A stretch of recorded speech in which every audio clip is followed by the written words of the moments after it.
years. 4 years. 3 years. 2.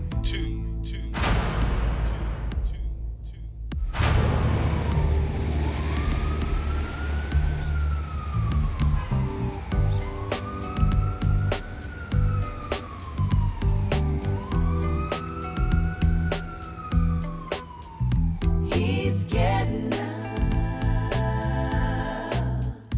and staying out.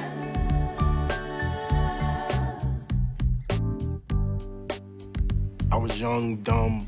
I didn't have like no guidance, no like morals, no nothing. I was 17 and I was charged with attempted murder, robbery, assault, and gang assault. I really didn't have a good head on my shoulders as far as what direction I wanted to go. I originally was arrested for murder in a second. I was on Rikers Island for about a year. Got sentenced to 5 years. Went upstate, you know, it was just a day-by-day thing. It was survival.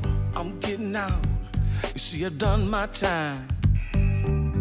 I'm staying out, 'cause I made up my mind. He's getting out, Yeah. and staying out.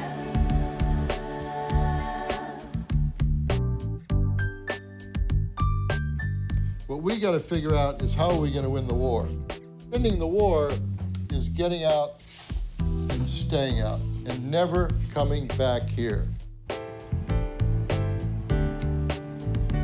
The mission of getting out and staying out from the very beginning was to reduce the recidivism rate on Rikers Island for 18 to 24-year-olds. And it started with the Department of Correction, because unless we could get access to these guys, there was no way we were going to be able to work with them. That access then was accelerated by the Department of Education, because here they were actually running schools and still do on Rikers Island, and it was in those classrooms that we were going to enlist guys. When we first came to Rikers Island, there was a 66% recidivism rate. That's the rate that guys that come back to Rikers Island. That's really terrible. Getting out and staying out. We have consistently been around 20%. Why aren't they coming back? The answer is obvious. They're in school, they're working, and many of them do both at the same time. I did it for 6 years. That's how I got my college degree. What's good about that is you have some money in your pocket and you feel better about yourself. And it'll keep you so busy, you won't have time to be doing things you shouldn't be doing. The work that we do in the schools really is dropout prevention. We're taking students that are very far from a diploma and trying to get them caught up and trying to get them to graduate. Their likelihood of continuing their education and completing their education when they get in the community is far reduced. So it really helps us as educators to have community-based support like getting out, staying out, so students can continue their education and their training, go on to college and go on to become career ready and support their families. This cannot become a way of life. If you start to think that coming back to Rikers is not that bad, you have serious, serious problems. You don't wait to get out to figure out what you're going to do.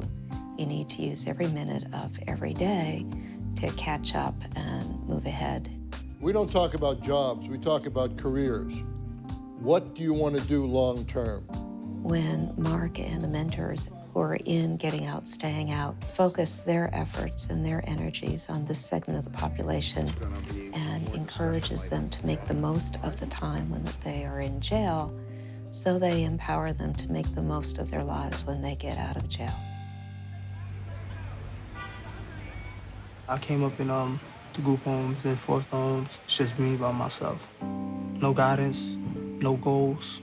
I was 19 when I got arrested. It made me realize that, you know, I could be going away for a very long time. And I had to get myself together real quick. I went back and forth to court for approximately 25 months. And then I got sentenced to 7 years. At home, I was a good kid. I ain't no trouble, but when I was outside, I was a knucklehead, and I learned the hard way. A lot of these individuals that are at Rikers Island never had a support system or never had anybody that cared. and they had to fend for themselves. Growing up as a kid, cops used to take me home and give me to my mom and say, hey, listen, your son is over there wandering the streets. We just picked him up. And the streets will have you making mistakes. I had to do whatever I had to do to make $1, you know, out of 15 cents because there was nothing. And my friends, it was gangs. It was like that's what I was just born into. When I first started, came out to visit with Mark. He told me that when you sit down with one of these guys, do not be surprised if you're the first person in that young man's life that really cares about him. And there's just a lot of truth to that. They're in disbelief. They don't know how to deal with it. They feel like they're just going to be let down like they have been a million times. And that's a wall that you have to penetrate if you're going to be trusted. I've been incarcerated over 2 years. 2 serious crimes, and I'm awaiting trial. You got a shirt, you got pants. If these shoes show up, you got shoes. You get a haircut tomorrow, you got a tie, right? Yeah. Okay, that's good, that's good. Good luck in court. People think that guys come to Rikers and it's a turnstile. They come in, their case gets fixed, and they're out. It's not true. This guy in the suit, he has that sense of awareness, that motivation. Every week he would come in. T-Buzz just preaching help, talking about positives. They help you with housing, school, books. Work when you came home, education, you know, college. And I said, you know, wow, there's actually someone out there who really cares. You're just a number when you're in there. I had to write an essay to actually be a part of getting out there. Now, that's like the contract, the written contract. When William came to us, he'd been upstate for several years, and he was involved in an incident when he was like 17. We would write to each other as a part of our correspondence program, and you could hear the anxiety in his voice because he had no place to go. I just wanted to change my life. I wanted to, you know, do better when I came home. They sent me books, dictionaries, you know, words of encouragement. It actually gave me a lot of strength to look forward to and having an opportunity of, you know, having a chance. The good news is, eventually, you get out. Now, there's a whole program that awaits you in East Harlem. I'm getting out. You see, I've done my time. I'm staying out, 'cause I made up. I came out on a Friday. That Monday, I was in GOSO. And I told her, I need help. I was nervous, but once I got in, they treated me so gentle and polite. Ever since then, it's like a family. One of the things we try to do is encourage everyone that walks through the door that they've even just made it through the door. Some of the young men will be really nervous about what their future holds, knowing that they may have kind of the scar of being formerly incarcerated. Others are really just excited and super internally motivated. So we try to meet each young person where they are, and then we take them through the process of meeting their initial goals. Day one, you can't do anything without an ID. You can't go look for a job. You're in danger of being arrested. How about any relationship problems? Where are you going to live? We're going to help you with that. As you could imagine, a lot of the guys who are coming in have really had a tough go of things. A lot of them have mental health issues, have substance abuse issues, have a lack of familiar support, have a lack of housing. There's a lot of primary needs that we have to try and help them meet before we can kind of move on. We really try and instill a sense of hope in them. Do you want to go to college? Do you have your GED? Do you have your high school diploma? You must get that if you're in the program. Got my GED. I did that within the first year and a half I was upstate. We'll help you with the finances. We'll help you understand what it takes to get in. I'm a straight A student. I plan on going on to have a master's in criminal justice. And he works full-time and goes to school full-time. He makes it look effortless, actually, which is pretty incredible. Education is a foundation that no one could take from you. And with that foundation, it gives you more ways of looking at life.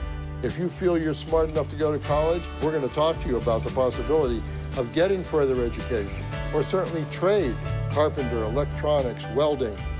Well, right now I'm currently in school for welding.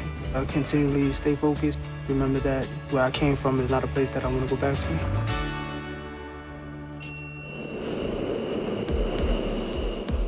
Went for the job interview, first job interview I ever went on, and I got it. I was amazed that I got it, you know what I mean? So this is the start of a new beginning. He's getting out and staying. The concept is you're passing through. It's not a way of life. And I know a lot of you have other family members who have been locked up, some of whom continue to get locked up. But if you can say to yourself, I'm gonna get out and stay out of here, and these guys are gonna be there for me, and I've gotta do what's gonna take. He has the informal with the formal, the stroking with the challenging, the serious with the funny, the fatherly, and yet he has the professional.